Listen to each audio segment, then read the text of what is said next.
Okay, so we're live again. Yay. All right, everybody. Sorry about that. Thank you so much for joining us.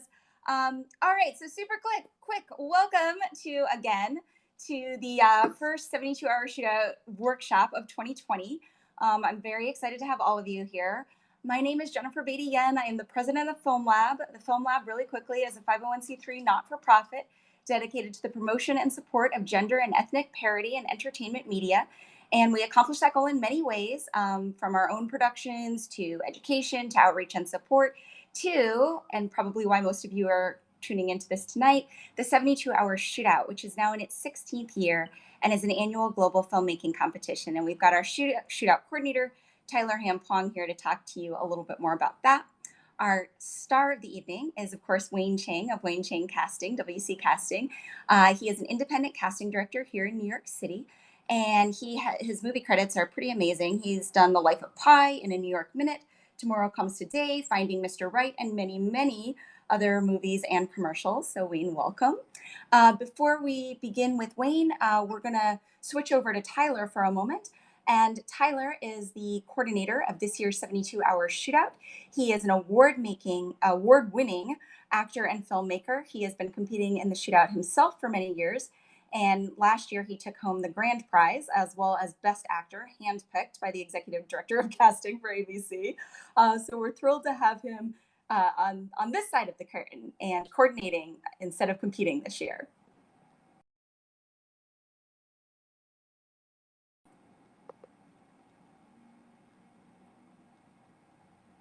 Well, Tyler will...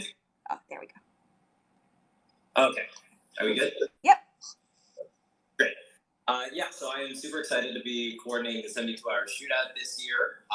For me personally, I've competed for about 10 years, and the opportunities and the networking that it has brought me has been great, career-changing for myself as an actor and a filmmaker. Just to run down what the 72-hour shootout is, if you don't know what it is all about, we challenge you to write, film, and edit a short film that's under 5 minutes in the span of 72 hours based on a mystery theme that we give to you on the first day of filming.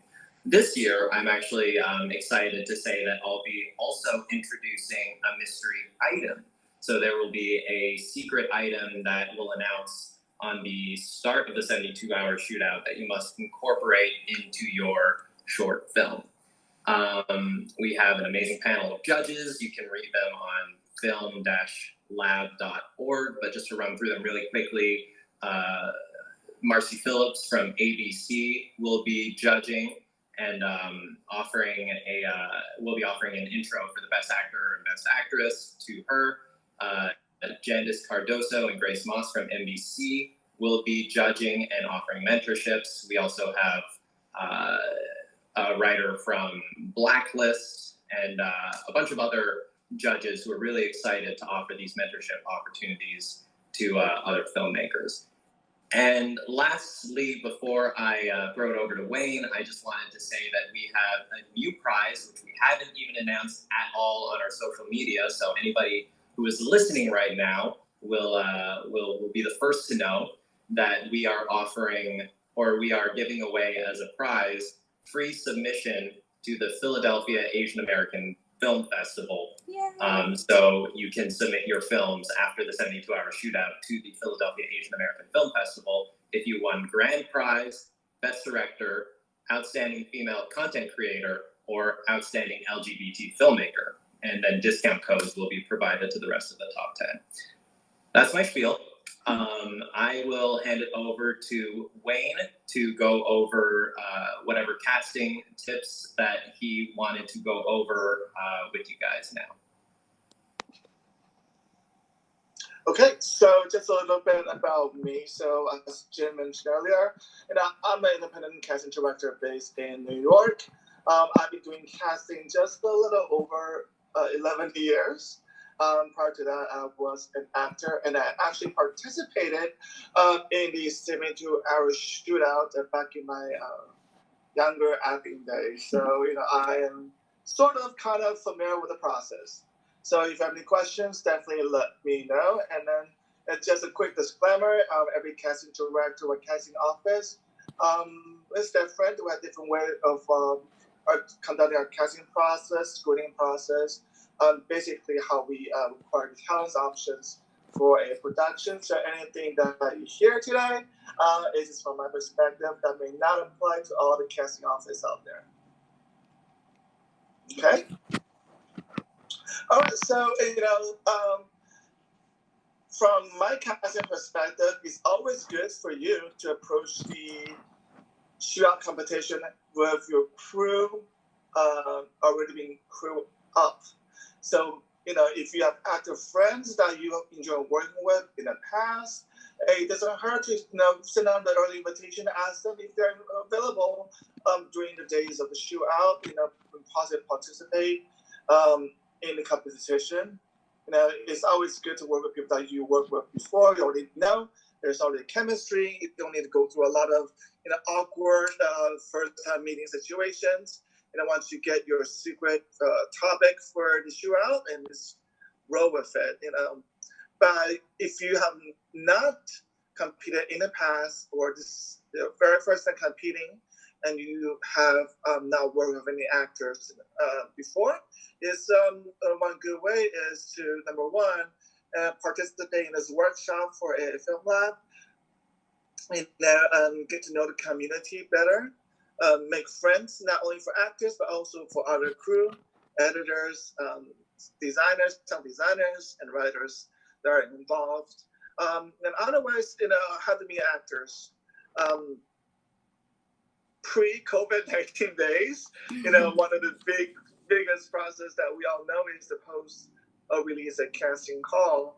And it is common for a director or producer to release a casting call in preparation for a film competition. You just to be upfront, let the actors know, the dates, productions, if there is any compensation involved, what are the winning prizes, if your project is union or non-union, and have to be open-minded and have a generic character in mind, and do more like an open submission and go from there.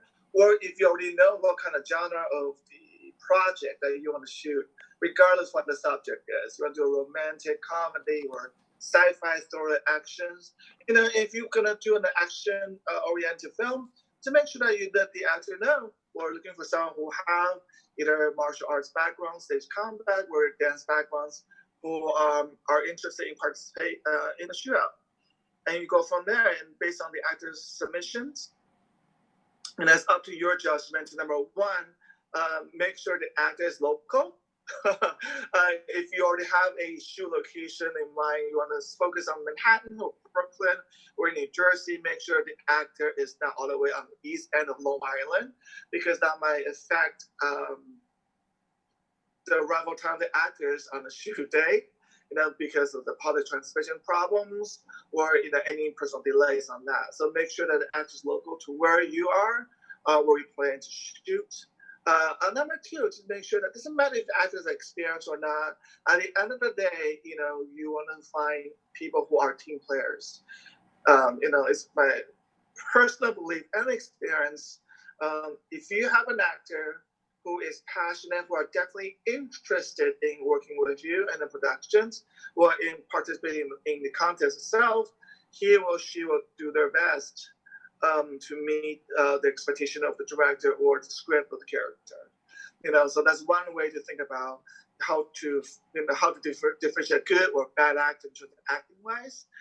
If someone who never had any acting experience and they want to use this an opportunity just to get an idea of what acting's about, well, it's up to the filmmaker to make the decision that, number one, do you have time, or do you have the knowledge, or do you invest it on training an actor on the filming process? When I first started acting, I participated in 72-hour shootout to learn the process. And guess what? In 3 days, or in two and a half days, I got I would say a hell-like crash course to learn the whole process and what is expected from the actors. And I did learn a lot. It really helped me grow as an artist. So it's really up to the filmmakers to make a decision that if you want to invest on providing opportunity for up-and-coming actors to get the shared experience in acting. And definitely, schedule a time to Skype or Zoom or even, communicate on the call just to talk about each other, the acting background, filmmaking background, directing backgrounds, what's the favorite movie, just get an idea how this person converses with you, so you have an idea on how the chemistry will work. This person is easy to talk to. They understand what's in your head. Sometimes when you are in a competition deadline, you don't have a lot of time to really go through something with an actor to communicate what you have in mind to the actor's head and say, okay, visually, this is how I want it to work. Now, the actor should be able to understand what you need and be open-minded and go with what direction that you go with, and then make sure that the scene makes sense. The actor can figure a way out to make the character make sense to your directions. I think that's very important. So definitely schedule our time to communicate, to chat. Now, if you do want to do an audition scenario, that's totally fine, as long as you know what you expected the actor to do for you. I know a lot of the times actors say, well, I can do a monologue. Well, make sure that the monologue of the character or the genre of the theme is in line with what you're looking to shoot. I remember back in my younger days, I was called into an audition. They said, oh, yeah, just bring whatever monologue that you want to do. And I said, okay, sure. So I did a dramatic person who is, lonely, heartbroken, and all that. It turned out they're looking for someone who's strong, who's like a mafia boss. And they just said, Wayne, sorry, you're not what I'm looking for. And then said, well, if you only told me you're looking for someone who has a stronger edge, a stronger character, then I would have prepared that monologue for you, right? So that kind of put the actor in a disadvantage because they're not really targeting what you're looking for. And also, too, you're not getting the best out of the actors based on that one single monologue. So because of the nature of the film shootout, you may or may not have a storyline, generate idea involved. The best way is to, number one, for us the filmmakers, have an idea of, okay, I want to do an action film. So most likely you can have a villain, you have a good guy, or victim-wise, right? So you can have a very generic audition site that you can write a very simple dialogue, 1 page long, and send it to the actors who submit to your casting call, and you can do like the virtual auditions. Okay, just I'll read with you, and then show me what you got and what you think of this character. And based on that idea, you have a better, I would say, preparation or a better sense on how to direct these actors if you were to cast this actor in your film. Where to release the casting calls? Well, there are services like the Backstage. I think the Asian American Film Lab said there are next series. They invited the guests on Backstage, so you will learn more about how that works. But there are other casting services out there, like the Breakdown Express. You have Casting Frontier, Casting Network, Get Up Cast, it's through a phone. Now, they're pretty much all the same, and you pretty much have the same actor pool.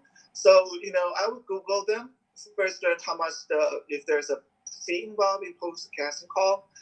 Number two is it require you to register all kinds of stuff to get your release, posting released.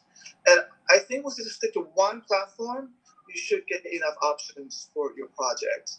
There's no need to spend a lot of money on post all of them, and you'll see that you're going to get a lot of duplicate submissions, and you have to spend a lot of time sorting through the submissions and find, this is a new face.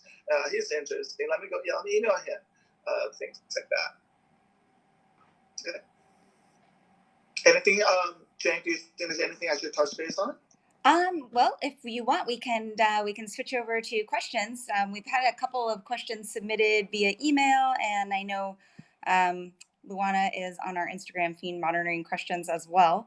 So if you want, I can start with some of those. Sure. All right. So terrific. I'm gonna switch this over to you guys. So let's see. First question is, with the time constraints of the shootout, should I just grab the best actors I know and write a script for them based on the theme, or should I write the script for the theme and then try to find the actors? How do I do that fast? I would say have an idea. Well, who's the best actor? If you know the actors already, definitely get that actor involved because, again, like I mentioned earlier, you're always familiar with this actor, so you know how to communicate with this actor, and then build the script. If you don't have one already, build the script based on the subject matter first, and have the actor do his or her best with the role.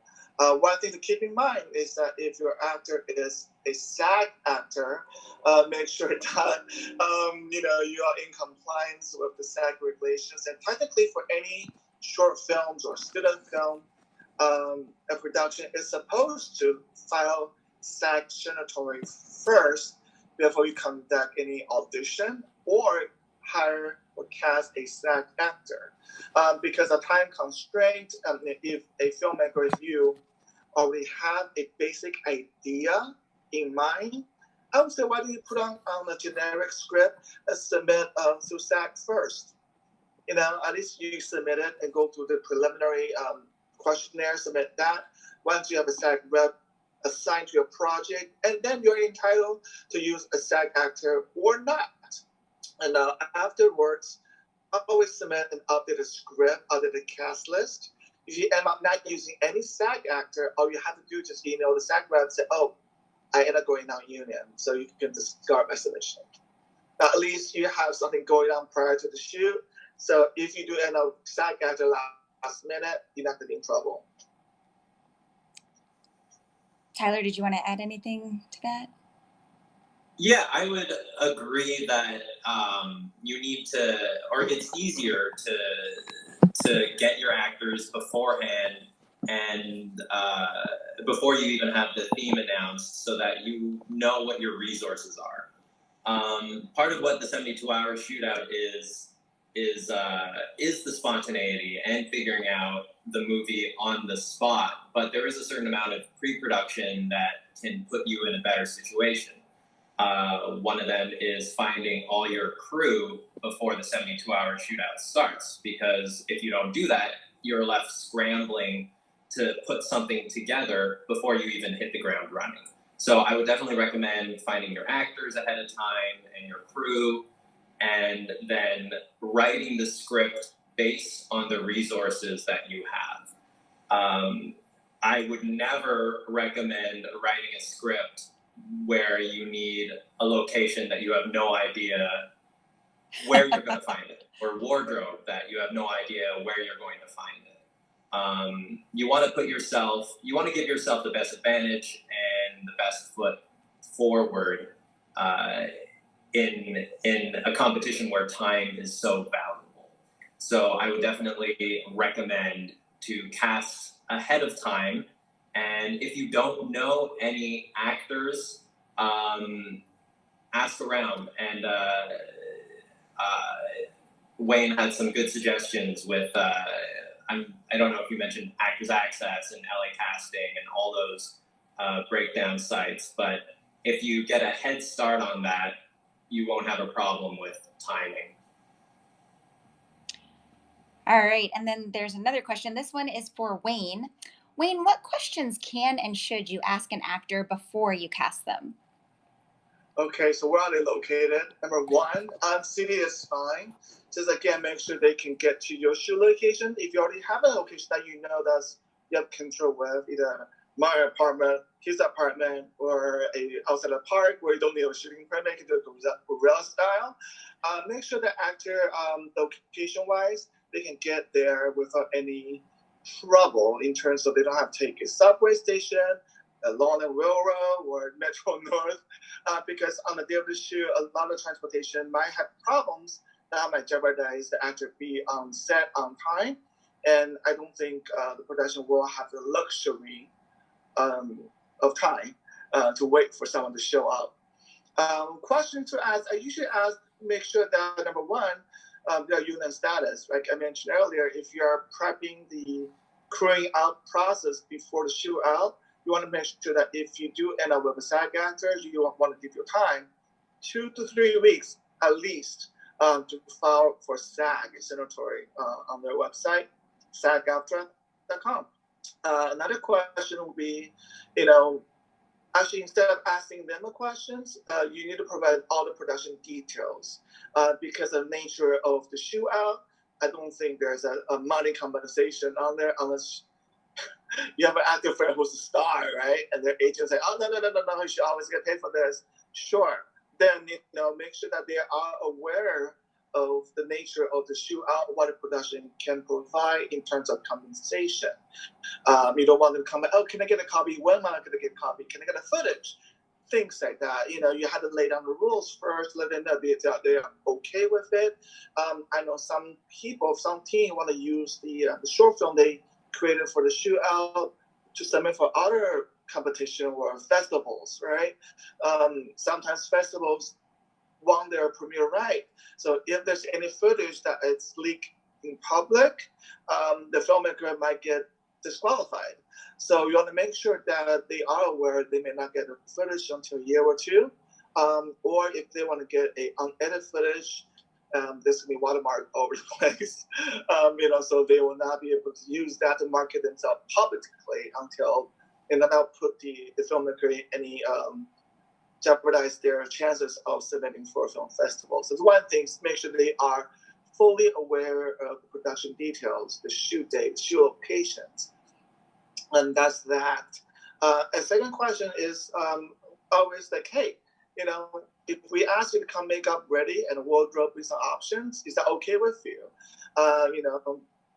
Make sure they don't bring a luggage with them to carry things around. Just bring whatever that is easy and fast and to move in to go to shoot up, because if you have multiple locations, you don't have time for them to pack up a luggage and then drag it to the car.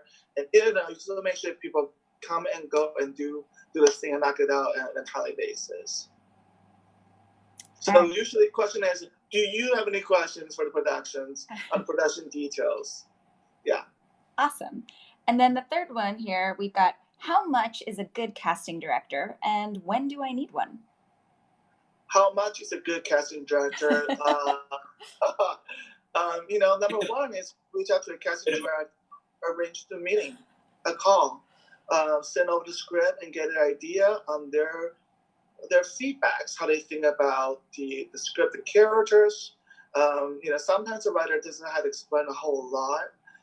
And traditionally, the casting breakdown, the character description is written by casting.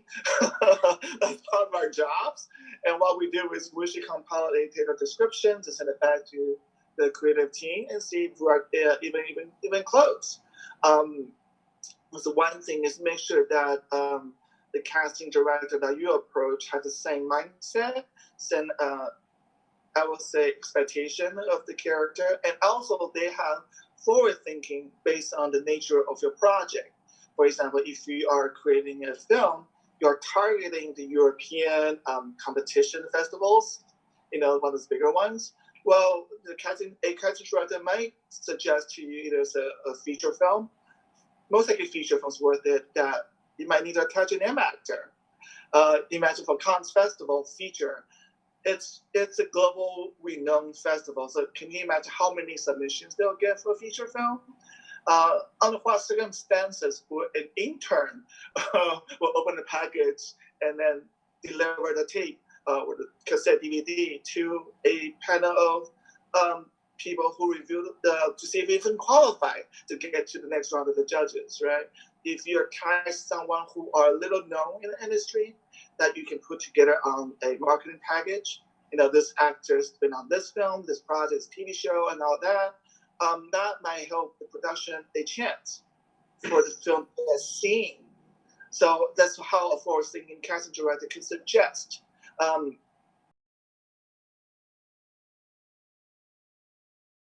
That you're planning to shop for a television network or Netflix streaming services, we would suggest, we might not need a super famous actor. You might need involve a budget, hire one. However, you want someone who have done similar shows or projects that are in line with the pilot. If the pilot have similar thing appear on Netflix before, they've been used as a vendor's marketing strategy. So a good actor, the acting ability become more of a secondary, become more of a marketing. Because once the network picked up, they might do their own casting and replace everybody, right? So the idea is, how can you convince them to spend 20 minutes watching your pilot? So that's the key. So one of the functions of the casting director is to suggest that and we'll find options during the casting process, or even offering certain role to certain name actors who can help the filmmaker get to the next step in the process. Now, how much does a casting director cost? It's a very subjective. Every casting office is a little different, but just to give you an idea from budgeting perspective, on the ballpark, a feature-length film, I would suggest a filmmaker to have minimum budget of $5,000 to $6,000. Why so much? You have to think about a lot of the budget comes into studio rental, right? Audition studio rental costs money. So it depends on the skill of the actors or the characters involved in the script. We might need to hire a casting assistant to help us run the sessions. And also food, right? Casting session, depending on how many days we need to invest on an actor. Think about it. If we only see 5 to 6 actors in an hour, one actor gets 10 minutes of audition time. Depending on how many characters that you have, we might need multiple days of casting sessions. So part of that budget is involved in that. Some casting office involved will continue to cover replacement castings. If you have all the cast ready to go, actors sign a contract and pinpoint down the night before the actor got an accident, or just unable to perform, what do you do, right? A casting director will be able to help you find the last minute replacements, and all that depends on the coverage of the contract. So that's a general standard for a feature-length productions that is under either modified, low budget, or and above. Again, depends on the goal of the film. If you want to attach Kate Winslet to a film, the budget better go up, because the casting director has to work a lot in terms of negotiating with the agents and managers. There's a lot of work investing in that. It's just not like, oh, we cast people, and that's it. There's a lot of negotiating involved after the casting session. I mean, at the end of the day, the casting audition session is only 20 parts of the casting position. So, hope that answers the question. Yeah, sounds good. All right, and obviously, if anybody needs it, if they want to hire Wayne, his email is no. I'm just kidding. Well, WCCasting. One thing I do ask though, a lot of filmmakers who are doing short film, but they're doing the casting, they reach out to me. I ask them, why do you need me? Why do you need a casting director? I mean, I always encourage. Well, don't let other casting people hear me say this, but I always you're on a live stream. Starting off the first-time filmmaker, or who are just starting out the process, to run the casting session themselves, so they know what it takes, how to communicate with actors, they know how to deal with actor problems, all the dramas that involve pre-casting or after doing the productions, so they would know how to handle them themselves. Now, a casting director, I think, is most effective if the production has the budget to support that. Also, you have multiple actors, the casting involved, and you don't have the luxury of time to screen people. Mm-hmm. Now, we do that. We do the scouting, we do the casting sessions for you. We only show you the top 15 to 20 options for each role. So you don't have to go through that process. All you have to do is spend 10 minutes of your time, go through the videos, let us know who you want to meet in person, and you do a callback. And that's when really you can get the more hands-on experience of directing this actor, to see if the actor is really good. You have a good working relationship going forward. Yeah. All right. So this one is fun. I would like both Tyler and Wayne to answer this question. What do I do if my actors are bad, and I don't have time to recast. Okay, well, I guess I'll speak up first. Maybe Tyler has a different perspective. Because doing the shoot, casting was really, I'm not really involved. Hey, once we offer and book the actors, we're done, right? But for me, I'll be like on Twitter or on Instagram or on WeChat, like, let me know what happens. What if an actor is bad? Well, the thing is that you have to work with what we have. Defining on bad could be different things. Either this actor was, it turned out this actor was, really not paying the production a lot of attention, or they're just like, yeah, I got a part now. I feel like a star. I don't have to invest a lot of effort in this production. Now, if the production does not have another option, call the casting director if you have one, right? Because when we do the offer, here's a hint for you guys. When we make the offer, we always ask the director or the creative team, pick top two actors for each character, your first choices and your second choices.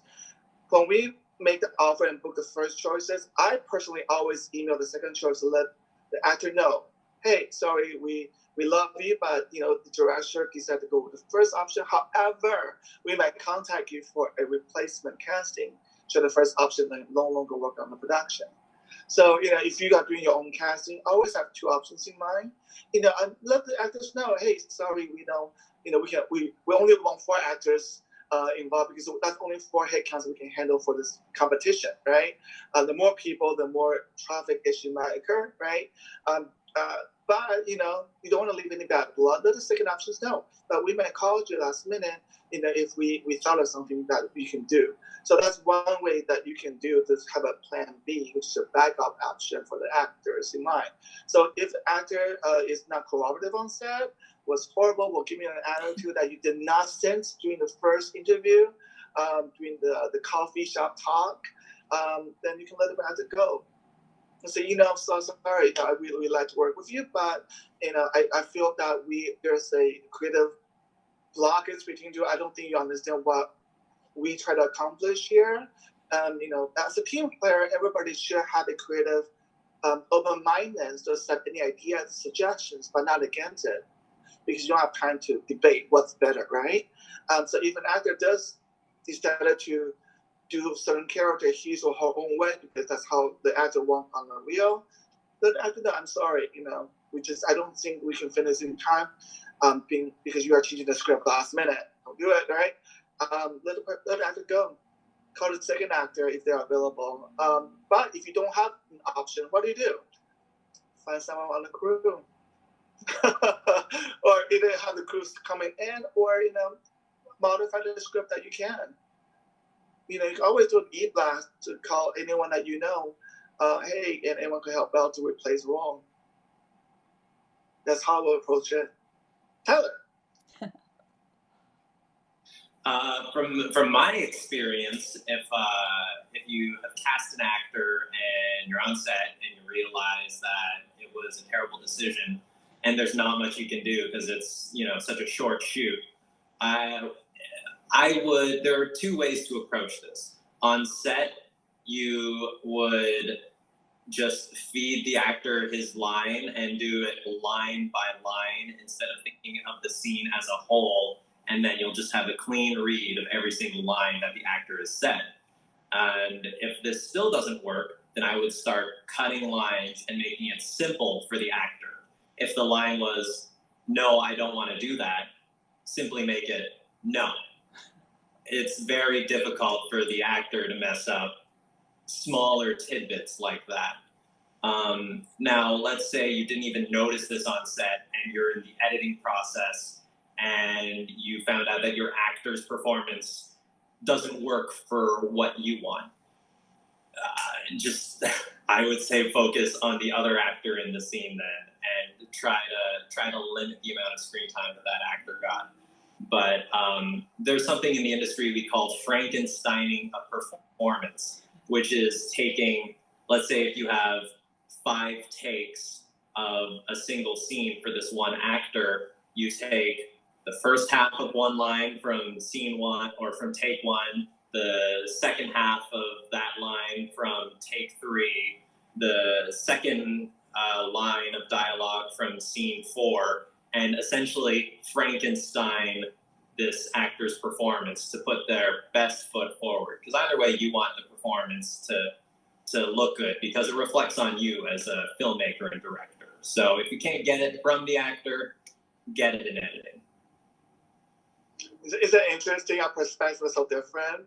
From casting, we're thinking about like human resources, right? It's not about the technique, but it's more about like actor behaviors on set. Because that's what we are most concerned of. Because if you work through a casting, if they pass our round, pretty much actor can act, right?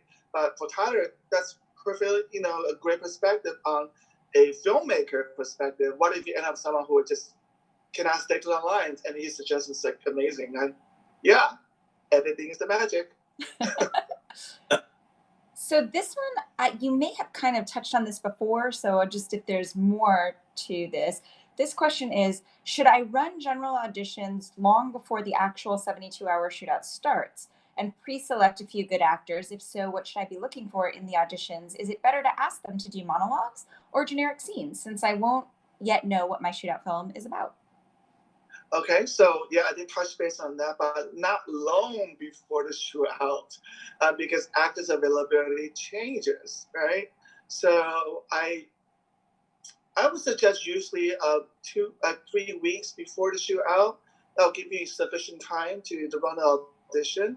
During week 1 and week 2, you can lock down who you want to cooperate with to be part of your team, right? And then week 3 is literally the week before the shoot, prepping location, discuss what wardrobe. That's easy. Then can you do your own hair and makeup? I think the creative team may have an idea on the genre of the storyline they want to build on top of this, the secret subject, right? I will always suggest, if your project is going to be scripted material, you should provide a scripted scene for the actors to prepare for the audition. Monologue, again, if they come in for Shakespeare, in a totally different style and genre, and unless you want to shoot a Shakespeare shootout film, I would not give the actor the luxury of, hey, pick any scenes that you want, any monologue that you feel that you like, unless So, and also too is, if you don't know the topic, but I would suggest other filmmakers have an idea, a generic, maybe a storyline or a scenario that you just feel like, I want to incorporate this. I always imagine when I do a scene between 2 ex-lovers and then met under the tree, build around that. And as long as the actor knows this is a generic audition for a competition, they will not marry to the scene, right? They know this is a scene was written specifically for an audition purpose. Now, as a filmmaker, when you run the audition, there's no wrong way to do a character since it's a generic site, but there's no right way to do it. So for filmmakers, the goal is to see if the actor takes the directions. Like if the actor did the one way, I say great. So give the actor redirection and see how the actor reflects your redirection. That's how you get a good idea on the day of the shoot. If something changes in the script, how easy this actor can communicate with you, and if it's easy to communicate with this actor. Yeah. Awesome. Anything to add, Tyler, to that? What's interesting, I've never actually auditioned actors for the 72-hour shootout. So I have auditioned actors in general for other projects. So I would say you want to approach it knowing all the factors involved. So if you can get somebody that you know or somebody that's a good recommendation from a friend, I think that's the best way to cast your film, because you want somebody who's reliable and flexible, especially when you have such a limited amount of time and the hours that you're going to be working are probably not the usual work hours. All right. So this one we've touched on a little bit already, but this question is, what if I use a SAG actor, but I don't do the SAG paperwork? don't do it. I am a more of go by the book kind of person. So with all the projects that come to me, if they want to cast as SAG actors, they better have their SAG ID number ready to go. Otherwise, they can go with they can communicate with other casting directors. But yeah, you have to go by the book. Try. I was strongly encouraged not to find a workaround around that. There's really no workaround. You have to go by the rules. And then the SAG actor, the intention is great. We all want to be artists, right? And create, want to be proud of our work. You might encounter some SAG actors that are unwilling to do non-SAG projects. Well, if you really love the actors, I would strongly encourage you to have an agreement draft up, have the actor sign that he or she is willing to waive their SAG status to work on this non-union production. See if they will sign it. Because at the end of the day, if a SAG comes after you, you will have some things that will the actor agree to work on a non-union project. And it's up to the actors to communicate with SAG on what's your justification for that. Is it financial problems or what is it, right? So as the casting directors, my job is to protect both the productions and the actors. So this is my hint to the filmmakers, productions, that is one way to protect yourself. Now, if the actor refuses to sign because they don't want any paper trails, then the actor's not ready to be creative. Unfortunately, or the actor should provide all the details that you need to file for SAG, so both of you are in compliance with the guidelines. And then this is kind of a follow-up on that. It says, is it better for something like the 72-hour shootout or something with time constraints if I just go non-union? Non-union is easier, less hassle. But I would say if a filmmaker, if your goal is to work in TV, television network, or have a Hollywood feature scale project, it's always good to learn the SAG process. Eventually, you have to deal with it. Now, if you're doing this for fun, a hobby, sure, non-union is just easier. But again, just make sure that you still, go by the usual process, have a contract or DML agreement for your cast and crew. So everybody have their commitments on paper. As a producer, it's very important for you to handle, you should have all the paperwork ready, so nothing will come back to you bite you in the back. Yeah. All right. Is it ever okay to use non-actors if I don't know any and I'm in a rush, since I have to make the film in 72 hours? I was a non-actor when I first competed. I was starting my acting school back in the days, and so I had a blast, and I learned a lot from my fellow other actors who are more experienced. They'll show me things, tell me tips, share their managing information with me, educate me on, this is the breakdown, right? So why not? Like I said, earlier, I believe if you find a team player with someone who is not an actor but truly is solely interested in participation in participating in these productions, I think he or she will do their best with this role. And it's always good for them to say, you know what? So before we have a week away from the shootout, why don't you just Google, do some research on your end, maybe read some books, prep for it, know what the size is, how to interpret a script. I think it's also for director to communicate with this non-actor ahead of time, to see what to anticipate. Or even on a day of the shoot, if you end up having to get just young person to play a part, well, just, just do what you can, feature the lines, or Tyler mentioned, feature lines, don't stare into the camera, things like that, and to make it work. I think it's fun. And at the end of the day, you want to have team players who want to have fun with everybody. Any add? Yeah, absolutely. I think that, everybody has a little bit of performance in them, so I'm sure everybody has at one point wanted to be an actor. So if you cast a non-actor, I'm sure it's an opportunity for them to shine that they may not have had otherwise. My only caution to filmmakers doing that is to write a character within their strengths. Don't give them something that you have no idea whether they'd be able to do it. For example, crying on cue, or crazy gymnastics, or some sort of special skill, or even advanced acting that you're not sure whether they can do it or not. I would say if you have a non-actor, write to their strengths.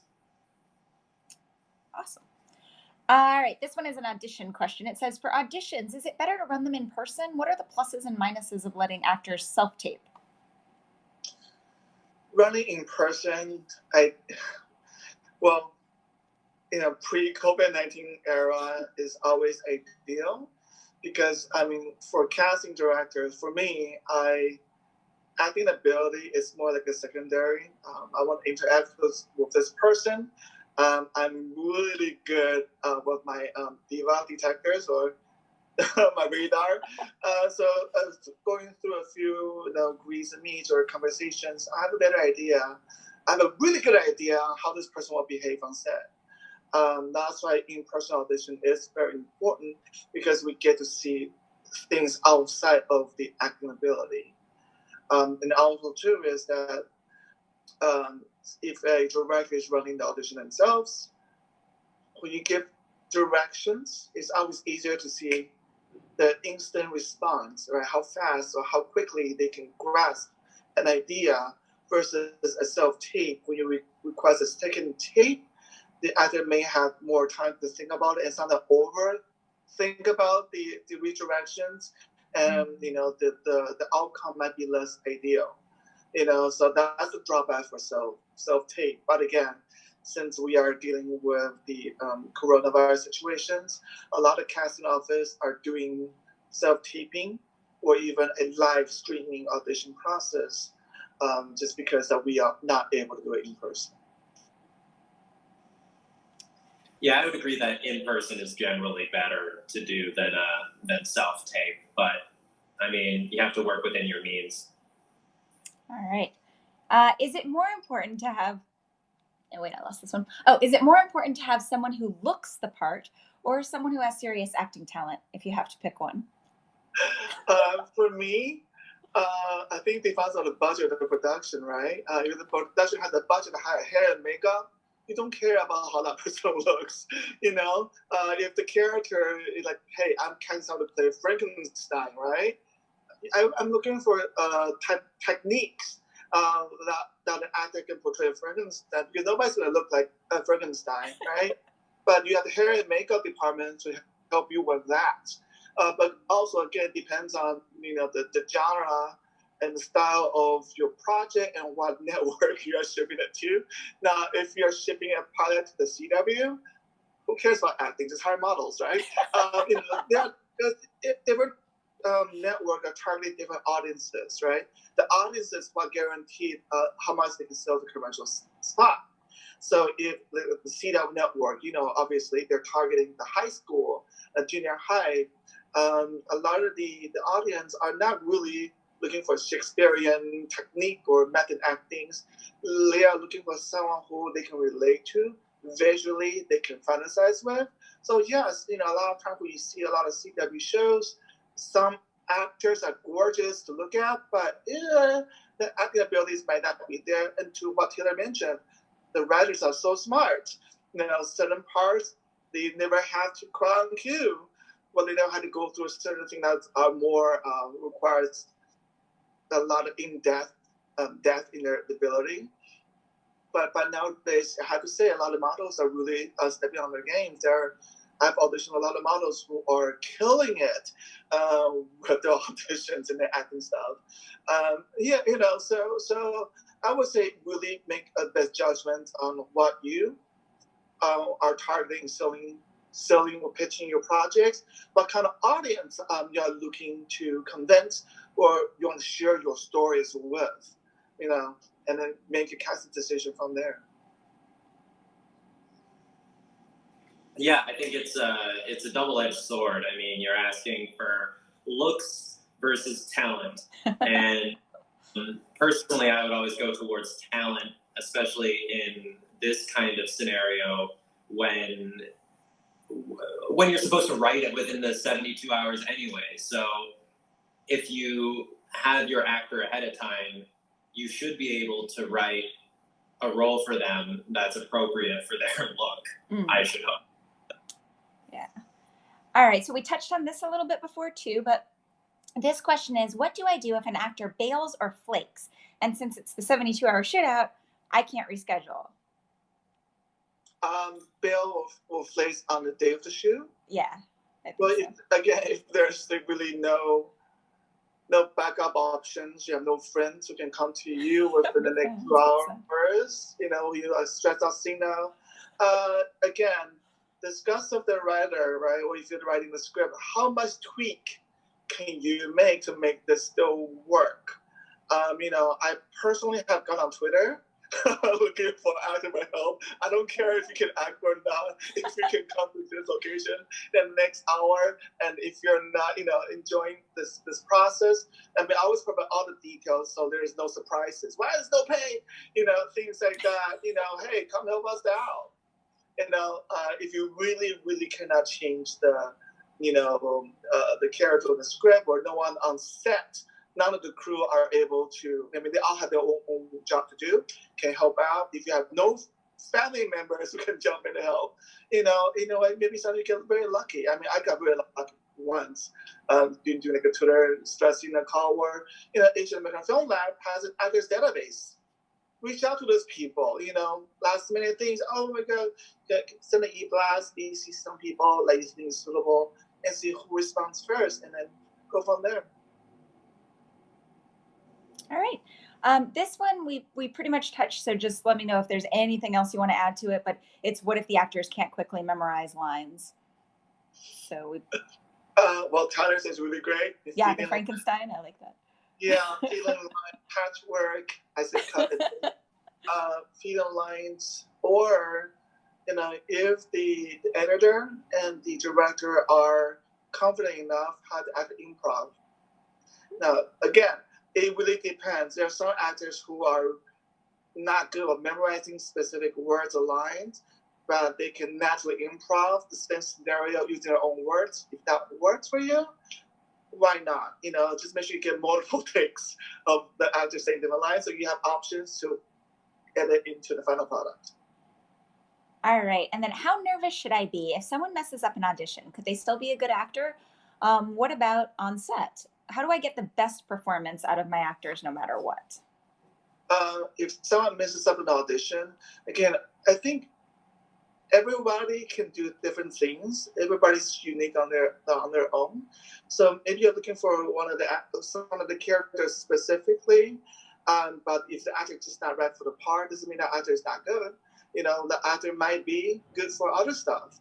And as a casting director, I'll never, I have to say, I never had any quote bad actors. I have rude actors that I remember forever, right? But I also remember actors who come in and do their work physically. They just may not be really suitable for this part, or their idea is very different. That's fine, but because sometimes I get a lot of different scripts, I may find some characters that might be really good at. So I ask them to come in and audition for that part, and chances are they can, 80% have a chance to book it. So, as a casting director, it's my job to make sure I remember everybody and what they can do, how they sound like, their creative ideas, so I can find the right role for them. As a directors, again, don't ever miscredit an actor that you say, oh, for me, I don't think there's a bad actor. Actors grow, they learn, they train, they get better, right? It's only actors who are acting unprofessionally, outside of acting technique-wise, that you should be aware of, So yeah. And also, what's the second part of the question again? How do I get the best performance out of my actors? And actually, that kind of leads into the next question: is what should I look for in a good actor? Well, best performance is subjective. Again, it really depends on what is expected from the script, and also how the director is. Sometimes the director really want a specific way. Where a director's like, you know what, hey, let's be creative. Let me see what you got. I will tell you what I want. Let's marry the two and see how that works. Again, multiple takes will save you at the end of the day, because each take can be a good performance. Some take might be bad, so you have some options, to choose from with your editor. But just make sure don't go overboard. Usually 3 to 4 takes of one scene is more than enough for the shoot out. You don't do like 15 takes just for one scene, that you're never going to get the shoot done in the deadline. Good actor. So we literally touch base on, for the shootout's purpose, I think the team player is a key. Now, if you want to turn about, like, if I get 600 people submitting one role, right? I only choose 6 people out of 600. What do I look for personally? If I don't know the actor at all, again, just from my perspective, the first thing I look at is the training. Certain acting school or facility, of all these years I've been doing casting, they all have a certain standard. So I know if I call them in to audition for me, they're not going to waste their time, not going to waste my time. The audition will be very effective because I know they'll come well prepared. So the one thing is, before the audition, I kind of look at where they train. During the audition, see how well they can prepare when they come to the audition. You don't want any actors to come not prepared for the audition. If they are not prepared, most likely they'll come to set not prepared, and you're in trouble. Not only for the training background, I take a look at what they have done. If I recognize any like theater works, if I may not know the theater, the play with the character itself, however, I know the venue, right?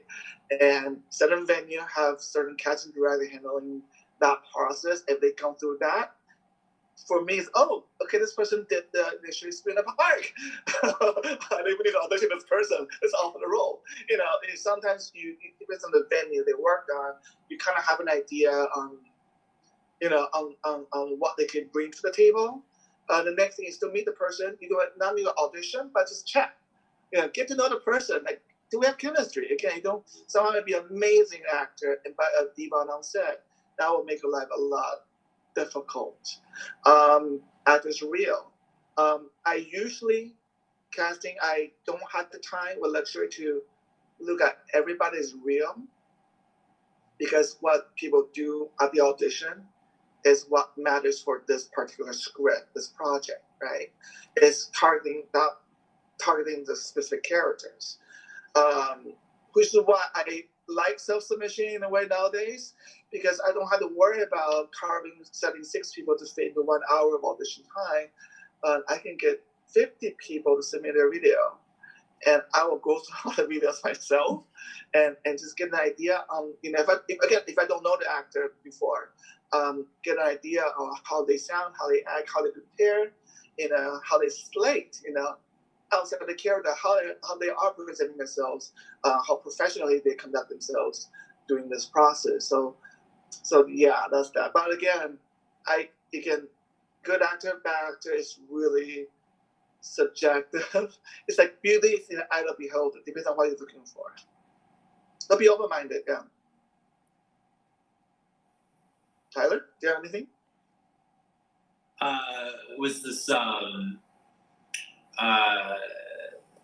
this was what was the question again? It was something to do with the performance of the actor? Yeah, it was basically 2 questions combined. What should I look for in a good actor to tell them that the person's a good actor?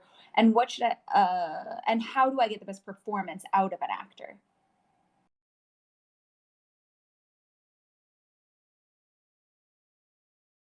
Well, we lost that. Oh, go ahead. I feel like you have to be very patient with the actor. I know that's counterintuitive considering that it's a film race, but in order to get the best performance out of the actor, they need to feel comfortable in the environment and feel like it's a loving, open place in order to expose their vulnerability to its fullest extent. So no matter how frustrated you get with the actor, if they're not giving you what you want, you still have to approach them with love and understanding. And if your approach isn't getting the result that you want, change your approach or reevaluate how you're telling the story. All right. The next question is, what should I look for in a good casting director?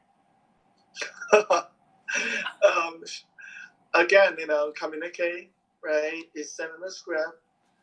Number one, inquire. Let them know the budget first. Again, every casting office has a different idea and different office people to feed, rent to pay, right? So number one, have a really good idea of what budget that you have to contribute to your casting service need. Number two, again, send a script, have an idea on what you're looking for, and then see what the casting director will respond to you. I have many times when I receive a script, I go through the script and say, I'm sorry, I don't think I'm the right person to cast this budget for you. But I will provide some referrals. They can then reach out to other casting directors to inquire their either availability or their ideas. For my line of casting, I do things a little more specific. I'm all about diversity. I've had in a scenario where I got a script, there's money involved, and when I communicate with the writer and directors on, these are my suggestions for these 5 characters. What about this? What about that? And they come back and say, well, I really want an all-American look, so they should all be Caucasian.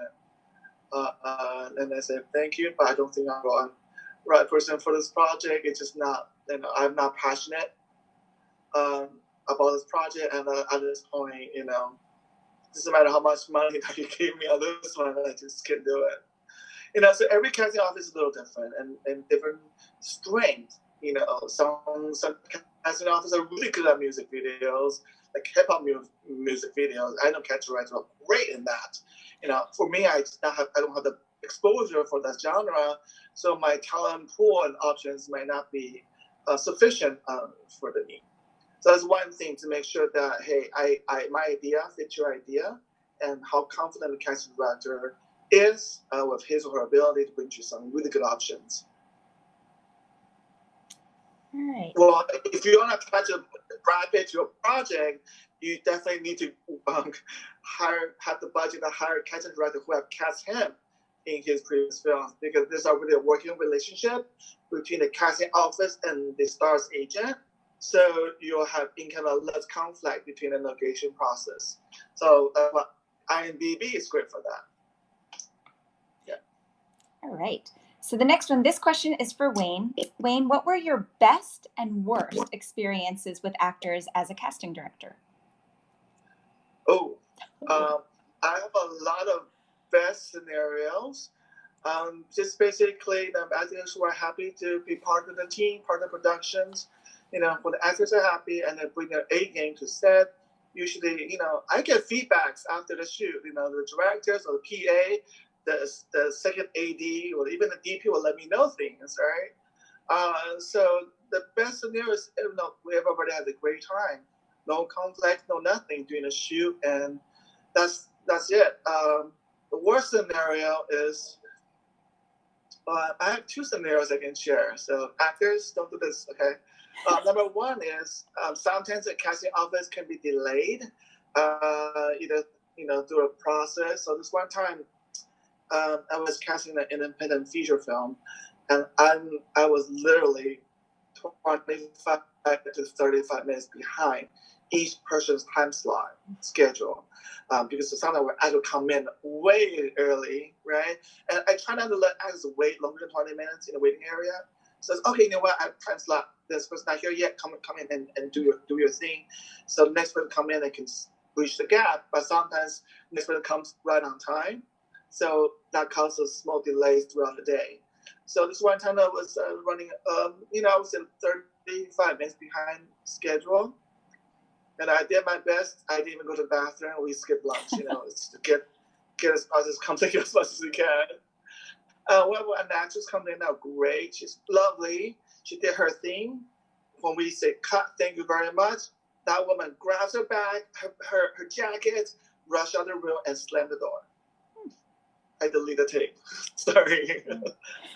That was rude. And then when I spoke to my casting assistant out there who was sending people in, she said, yeah, that woman wasn't friendly. So I don't care if you're the greatest actor in the world. If you're rude to crew, I don't want you on set. I don't want to bring drama to set. I don't want the director to have to deal with your drama. So number one. Number two, for that same project, and on day 2, there's an actor who wanted to crash the audition. Now on my schedule, but I guess he just wanted the audition for the film. Some actors get high. They like the adrenaline rush of the audition process. So I said, okay, well, I'm gonna let my casting assistant give you all the production details, so you know what you're in for, and they still want to do it. The actor said, no, I don't have time. What is quick minute? I'll be done. And he literally walked into the studio right after the actor has finished their session, and I will not leave. Oh. So So I give the person the signs, and then I pretend I press the button to record. I pretend I press the button to record. He finished the session. He said, thank you very much. And I let him go. He said, I cannot kick him out. He's not leaving. He's a little taller and stronger than me, too. And this my casting assistant, Kristen, and I in the room said, oh, he can beat us up. So we want to prevent any frictions. But if he's not invited to audition, then, I'm not going to record your audition. But I let you do it. It was fun. Oh, my God. For him, that's all I'm looking for. Yep. All right. Wow. All right. This question is for... I remember his name. Yeah, I still remember it now. This question is for both Wayne and Tyler. Should I pay my actors? And in your different opinions, how much, if so? For a shootout film. I would usually go with the standard.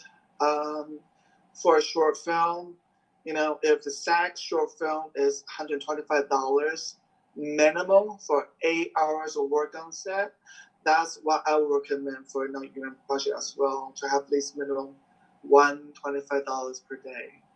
However, for non-union productions out there, what I have seen is $160 for 10 hours commitment on set. For non-union? For non-union, about 10 hours. Yeah. So I think SAG might need to up their minimum for this short film. But because for New York, right, we have the new minimum wage. So $125 is barely meeting the minimum wage. That's why sometimes, we see a lot of these SAG actors become financial court because they need to make the money to meet the living expenses. Mm-hmm. So that's why we sometimes, when I was casting on a project, I'm losing actors to non-union projects because of that. But that is what I've observed. So far, the minimum, I've seen other show films pay $300. It really depends on the budget of the productions. For SAG short film, even though it's deferred payment by agreement, if you're looking for a SAG experienced actor to work on deferred payment, chances are it's very slim for you, especially for actors over a certain age bracket. A lot of the more experienced actors have done their share of student films or independent short films. Sometimes a filmmaker, I feel their script is amazing. Well, there's a lot of filmmakers out there who have original script. Chances are the actors may have done something similar in the past. So what can you do to convince them to work on your project other than financial benefit from that? So usually, if a production is under SAG short film, deferred payment per agreement, you can always suggest to the actor, I'll pay you $125 stipend to cover your travel expenses. So technically, you're still on a deferred payment, but they're still getting stipend, which is not taxable. You don't have to do like a whole W-9 for it, W-4 stipend. So at least they know these have been compensated for their involvement, their time and effort in the production. Tyler? So obviously if you go SAG, you have to pay your actors. That's the short answer. For non-union, you're not obligated to. How I've always done it as the 72-hour shootout is I have a group of people who are my friends who are creating a movie as a team project. So everybody is benefiting mutually from it. So if you're not paying, then there has to be some sort of benefit for your actors. And if you're bringing in somebody who you cast or you don't know, then I would highly recommend incentivizing them with money, because you don't want to end up in a situation where you hired somebody that you're not familiar with and they have no incentive to be there, so they don't show up. So money is always an incentive to show up. Yeah. And then this got touched on before, so if you have any other add-ons to it, it says, what if an actor is really high maintenance? High maintenance. Again, this should not have happened if you're going through a general audition scenario. If it's a friend referred by your friend's friend, well, call your friends. Like, where did you find this diva? What happened, right? But if it's too late, ask what this person wants, what this high maintenance reflecting of, and let the person know, hey, if you're looking for a lot of money, where you want like a car service from Queens to Brooklyn just to shoot this, well, we don't have the budget for it. So this is what we can offer, is that we can offer lunch and a copy of a film. Again, if you provide the production details way in advance, there should be no surprises for the actors, right? Now, if the actor become a diva after the fact, then again, you let them know, well, we don't have the budget for it, so what do you want to do? We don't have the resources to meet your need. And you were not aware of the production details of what we offer in advance, but now you are talking about this car service, lodging, right? Saturday to Sunday, right? Lodging. Or you want 3 meals and I want more than a pizza. I want a full meal at the restaurant. If you cannot afford the actors, ask actors what they want to do. They can go home. But if the production cannot meet the diva's end, it's what it is. You provide the offer and pick and choose what you want, and that's it. So always have a backup options, have a way to outsource if you need to. And there's one thing too is that, sometimes when you meet actors with referrals, the actor might have a great chemistry with your friends or with your colleagues, but they might have a problem working with you. Before the shootout, again, ask that person, come meet and greet, meet over coffee, talk, get an idea of this person first. Now, outside of acting, right? Just like, hey, well, I like this person. Why not? I have friends who I can't. There are people that chemically, I just unable to communicate. Therefore, I'm like, well, I just cannot work with you on this. It's just no chemistry. And it's not like I don't like you or not. It's just, I cannot communicate. It happens. How about Tyler from a production perspective? High maintenance.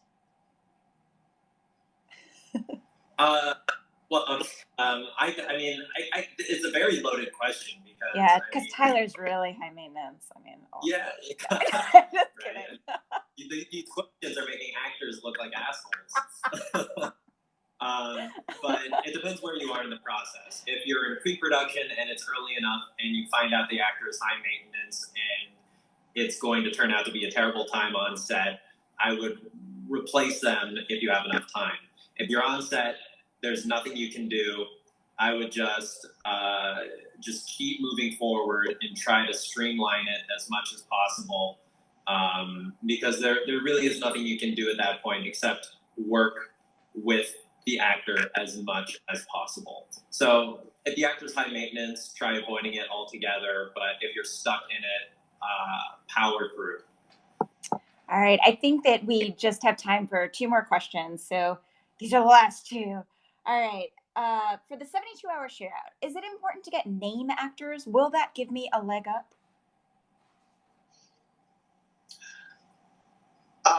I personally don't think it's necessary unless a name actor is interested in competing. So they probably should talk to their agents or manager in advance. I'm going to spend my weekend on a competition piece. It's non-paying, and I want to do it because I want to do it. Have that in writing. So that's the good scenario is a name actor friend who want to participate. But I think for the nature of the shootout, I don't really think that you need look for a name actor. Chances are they might cost money. They might be in SAC. Name actors in US are in SAC, unless they are like Broadway superstars who never done TV and movies, right? So if you want to look for name actors, be prepared for it. Have the budget to back up and have the SAC people ready. If you're not a producer, hire a producer who have the SAG experience. Get payroll involved. Have a good line producer, and yeah, But I really don't think attaching an actor for a competition piece for a film shootout will benefit you one or the other. I think it's all about the content, the creativity that's invested in the project. We have different prices for different categories, right? So it's very even now. It's really everybody's coming on a really same platform, given the same secret title subject at the same time. So everybody should be on the same wavelength. I don't think name actor will do much. In my opinion, I don't think you need to have a name actor. The whole purpose of this competition is to highlight up-and-coming filmmakers and up-and-coming actors and connect them with networks and executives to give them a stepping stone to the next point in their career. I think the advantage of having a name actor would just be the safety net of their professionalism and knowing that they would be able to bring it on the day. That would be the advantage of having a name actor. But the competition itself is designed to showcase voices that don't normally have a platform. Absolutely. All right. This question is for Tyler. I saw you made and starred in your own films, and I want to do that too. What's the best way to star and direct at the same time? I would say that you should have a general knowledge of every facet of the industry.